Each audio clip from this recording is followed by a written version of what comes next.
अस्सलाम वालेकुम व्यूअर्स। तो एक न्यू वीडियो में आप सबको वेलकम करते हैं। और सबसे पहले अगर आप मेरे चैनल पे न्यू हैं तो मेरा channel like, comment and subscribe करना मत भूलिएगा, जिससे कि न्यू नोटिफिकेशन आए वो सबसे पहले आप तक पहुंचती रहे। तो आज हम डिस्कस करेंगे न्यूक्लिक एसिड के बारे में, जो कि मोस्ट इम्पॉर्टेंट टॉपिक है। आज हम डिस्कस करेंगे बेटा न्यूक्लिक एसिड के बारे में। So today we will discuss about the nucleic acid. First of all, जो न्यूक्लिक एसिड है और न्यूक्लिक एसिड को एक मिचेल साइंटिस्ट था, उसने न्यूक्लिक एसिड को डिस्कवर किया 1809 शायद ऐसे ही था। एफ मिचेल ने न्यूक्लिक एसिड को डिस्कवर किया।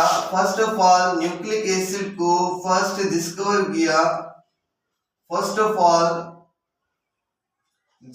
किया गया किसमें से? डिस्कवर्ड फ्रॉम पस सेल। न्यूक्लिक एसिड को फर्स्ट ऑफ ऑल डिस्कवर्ड किया गया था पस सेल से। एंड और जो पहला न्यूक्लिक एसिड का नाम रखा गया था, न्यूक्लिक एसिड का फर्स्ट नेम जो रखा गया था वो था न्यूक्लियन। न्यूक्लिक एसिड का फर्स्ट नेम था न्यूक्लियन। फिर लेटर न्यूक्लिक एसिड में फिर देखा गया कि न्यूक्लियन में क्या है? एसिडिक प्रॉपर्टी है। इसमें क्या है? एसिडिक प्रॉपर्टी है। तो फिर इसका नेम क्या किया गया? चेंज किया गया। फिर इसको रखा गया न्यूक्लिक एसिड रखा गया इसका नेम। फिर इसका नेम क्या रखा गया? न्यूक्लिक एसिड रखा गया। जब उन्होंने न्यूक्लियन में देखा कि इसमें एसिडिक प्रॉपर्टी है, फिर उसका नेम चेंज करके किसमें रखा गया? न्यूक्लिक एसिड में रखा गया। न्यूक्लिक एसिड जो है फ्री स्टेट में भी मौजूद होती है और न्यूक्लिक एसिड जो है हमारे पास बाउंडेड होती है, बाउंडेड स्टेट में भी मिल जाती है। जैसे कि हमारे पास लेट सपोज जैसे हमारे पास न्यूक्लियो प्रोटीन है। न्यूक्लियस क्या है? यहाँ पे बाउंडेड है किसके साथ? प्रोटीन के साथ। न्यूक्लिक एसिड बाउंडेड है प्रोटीन के साथ, मींस फ्री स्टेट में मिल जाती है और हमें बाउंडेड स्टेट में भी मिल जाती है। और न्यूक्लिक एसिड हर ऑर्गेनिजम्स में मौजूद है, men to virus. At least virus में भी न्यूक्लिक एसिड मौजूद है। तो जो हमारी न्यूक्लिक एसिड होती है वो दो किस्म की होती है। न्यूक्लिक एसिड हमारी दो किस्म की होती है। एक हमारा डीएनए है और दूसरा हमारा आरएनए है। न्यूक्लिक एसिड दो किस्म की होती है। कौन कौन सी? एक डीएनए है, दूसरा हमारा आरएनए। डीएनए क्या होता है? Deoxy ribo nucleic acid. और आरएनए क्या होता है? राइबो न्यूक्लिक एसिड होता है। अब डीएनए में क्या होता है? डीएनए में देखिए डीएनए मौजूद किस किस में होता है? डीएनए हमारा क्या होता है? डबल स्ट्रैंड होता है। जस्ट ओवरव्यू बता देता हूँ शिवानी की, डीएनए हमारा डबल स्ट्रैंड होता है और आरएनए हमारा सिंगल स्ट्रैंड होता है। अब ये जो हमारा डीएनए किस किस चीजों में मौजूद होता है? डीएनए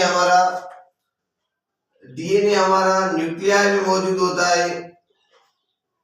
डीएनए हमारा क्रोमोसोम्स में मौजूद होता है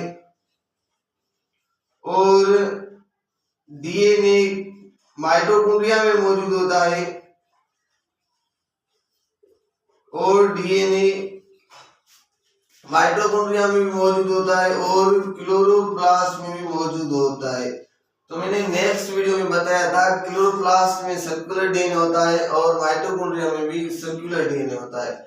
और इन चीजों में क्रोमोसोम्स डीएनए पाया जाता है। और यहाँ हमारा आता है अब आरएनए किस किस में पाया जाता है? आरएनए हमारा राइबोसोम्स में मौजूद होता है। आरएनए हमारा साइटोसोल में मौजूद होता है। साइटोसोल में आरएनए हमारा 90% मौजूद होता है और आरएनए हमारा न्यूक्लियोलस में मौजूद होता है। 10% आरएनए हमारा न्यूक्लियोलस में मौजूद होता है। तो डीएनए था, ये था आरएनए। और इसकी मैंने प्रेजेंस भी बता दी कि किस किस में डीएनए मौजूद होता है, किस किस में आरएनए मौजूद होता है। और डीएनए और आरएनए में बेसिस कौन से होते हैं, और डीएनए और आरएनए में नाइट्रोजनियस बेसिस कौन से होते हैं, डीएनए प्लस आरएनए। तो डीएनए और आरएनए में क्या होता है, इनमें एक होता है प्यूरिन्स होता है और एक होता है पायरिमिडीन्स। एक होता है प्यूरिन्स, दूसरा होता है पायरिमिडीन्स। अब ये प्यूरिन्स क्या होती है, प्यूरिन्स डबल रिंग्ड स्ट्रक्चर है। This is our double ringed structure. जैसे हमारे पास ये एक रिंग हो गई, ये हमारी क्या हो गई, ये हमारे पास एक रिंग हो गई और उसके साथ ही एक रिंग अटैच्ड है, तो ये हमारी क्या हो गई, दिस इज अवर प्यूरिन्स। और ये जो पायरिमिडीन्स होते हैं ये हमारी सिंगल रिंग्ड स्ट्रक्चर होती है। जैसे सिंपल ये हमारी क्या है, ये हमारे पायरिमिडीन्स हैं। इनमें से प्यूरिन्स में कौन कौन से नाइट्रोजनस बेसिस आते हैं और पायरिमिडीन्स में कौन से नाइट्रोजनस बेसिस आते हैं। अब इसको याद कर, प्यूरिन्स में कौन कौन से नाइट्रोजनस बेसिस आते हैं, इसको याद करने का आपने सिंपल जस्ट आपने एलिमेंट पढ़े होंगे केमिस्ट्री में, प्रोडक्ट टेबल में आपने सिल्वर पढ़ा होगा। सिल्वर की क्या साइन है, Ag, this is the sign of silver. आप इससे याद कर सकते हैं कि A से क्या होता है एडिनिन और जी से क्या होती है गुआनिन। तो आप यहां से सिंपल याद कर सकते हैं कि प्यूरिन्स में कौन कौन से बेसिस होते हैं, सिर्फ एडिनिन और गुआनिन होते हैं। अब पायरिमिडीन्स में कौन से बेसिस होते हैं, इससे याद करने का आपने इंग्लिश का एक लेटर, इंग्लिश का एक वर्ड आपने सुना होगा कट। तो इससे याद करने का फार्मूला है कट। सी से क्या होता है साइटोसाइन, साइटोसिन। यू से क्या होता है यूरेसिल और टी से क्या होता है थायमिन। ये मतलब आप इस ट्रिक से नाइट्रोजनस बेसिस याद कर सकते हैं, प्यूरिन्स में कौन से होते हैं और पायरिमिडीन्स में कौन से होते हैं। अब फैक्टर्स कौन से होते हैं डीएनए प्लस आरएनए में, डीएनए और आरएनए में एक तो हमारा होता है नाइट्रोजनियस बेसिस,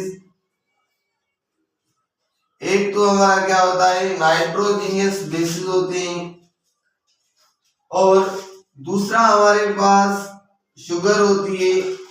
शुगर कौन सी होती है, शुगर को हम बोलते हैं पेंटोज शुगर। अब ये पेंटोज शुगर क्या होती है, ऐसी शुगर जिसमें कार्बन 5 हो, वो हमारी क्या होती है पेंटोज शुगर होती है। और तीसरे नंबर पे हमारे पास होता है फास्फेट ग्रुप। ये तीनों चीजें किसमें, दोनों में पाई जाती है। कौन कौन सी चीजें, nitrogenous base, pentose sugar and phosphate group. अब सवाल ये आता है कि नाइट्रोजनियस बेसिस कौन कौन से होते हैं। और दूसरी बात एक याद रखना कि इन दोनों को मिलाकर कहते हैं नाइट्रोजनियस बेसिस, और पेंटोज शुगर को मिलाकर बोलते हैं न्यूक्लियोसाइड्स। इन दोनों को मिलाकर बोलते हैं न्यूक्लियोसाइड, और इन तीनों को मिलाकर बोलते हैं न्यूक्लियोटाइड। इन तीनों को मिलाकर क्या बोलेंगे, इन तीनों को मिलाकर बोलेंगे न्यूक्लियोटाइड्स। आपने न्यूक्लियोसाइड भी सुना होगा, न्यूक्लियोटाइड टर्म भी सुना होगा। तो बायोलॉजी में टर्मिनोलॉजी मोस्ट इंपॉर्टेंट है। तो न्यूक्लियोटाइड हमारा क्या होता है, इन दोनों को नाइट्रोजनियस बेस और शुगर पेंटोज को मिलाकर बोलते हैं न्यूक्लियोटाइड बन गया। और ये तीनों जब चीजें मिलेंगी तो हमारा न्यूक्लियोटाइड बन जाएगा। और जब ये नाइट्रोजनियस बेस और पेंटोज शुगर मिलेगी तो न्यूक्लियोसाइड बनेगी। यहाँ नाइट्रोजनियस बेस और फास्फेट ग्रुप मिलेगा। इन तीनों में से जब दो चीजें मिलेंगी तो हमारा न्यूक्लियोसाइड बनेगा, और जब ये तीनों चीजें मिलेंगी तो हमारा न्यूक्लियोटाइड बनेगा। यहाँ तक आपको आई थिंक समझ आ गया होगा। तो अब नेक्स्ट में आपको बता रहा हूँ कि नाइट्रोजनियस बेसिस में कौन से होते हैं। अब मैं आपको नेक्स्ट ये बता रहा हूँ, यहाँ पे स्पेस नहीं है तो यहाँ पे मैं जो है ड्रा कर देता हूँ, यहाँ पे नीचे ही आपको मैं समझा देता हूँ। तो डीएनए, अब ये जो डीएनए इसमें नाइट्रोजनियस बेसिस कौन से होते हैं, इसमें नाइट्रोजनियस बेसिस कौन से होते हैं बेटा देखें, डीएनए के नाइट्रोजनियस बेसिस पहले हमारा क्या होता है, यहाँ पे इस साइड से होता है एडेनिन, डबल बॉन्डेड होता है किसके साथ, थायमीन के साथ, और इस दूसरा क्या होता है, गुआनिन होता है। गुआनिन क्या होती है, ट्रिपल बॉन्डेड होती है किसके साथ, साइटोसिन के साथ, साइटोसिन के साथ। सही हो गया, यहाँ तक बात समझ आ गई। ये थे 4 डीएनए के बेसिस। और आरएनए के बेसिस में आपको समझा रहा हूँ, आरएनए में सिंपल सेम ही चीजें। जब हम आरएनए के बेसिस के बारे में पढ़ेंगे, आरएनए में क्या होता है, एडेनिन डबल बॉन्डेड होता है किसके साथ, यहाँ पे थायमीन है तो सिर्फ यहाँ पे आ जाएगा यूरेसिल, और गुआनिन ट्रिपल हाइड्रोजन बॉन्डेड होती है किसके साथ, साइटोसिन के साथ। बाकी हर चीजें सेम होती हैं, जस्ट क्या होता है, मोस्ट ऑफ द एमसीक्यूज में यही आता है कि यूरेसिल किस में प्रेजेंट होता है, डीएनए में प्रेजेंट होता है या आरएनए में। तो आपका करेक्ट जवाब होगा आरएनए में प्रेजेंट होता है। और मोस्टली सवाल आता है कि थायमीन किस में प्रेजेंट होता है, तो आपका जवाब होगा DNA. So thank you so much for watching the video. And ये बहुत ही आसान तरीका है, आप बिल्कुल आसानी से समझ सकेंगे न्यूक्लिक एसिड को। जस्ट एक बार दोबारा आप अगर देख रहे हैं मेरा वीडियो तो एक बार दोबारा देखें, बिल्कुल समझ आ जाएगा। कंसंट्रेशन दीजिए वीडियो में, बहुत ही आसान तरीके से मैंने आपको समझाया है। Thank you so much.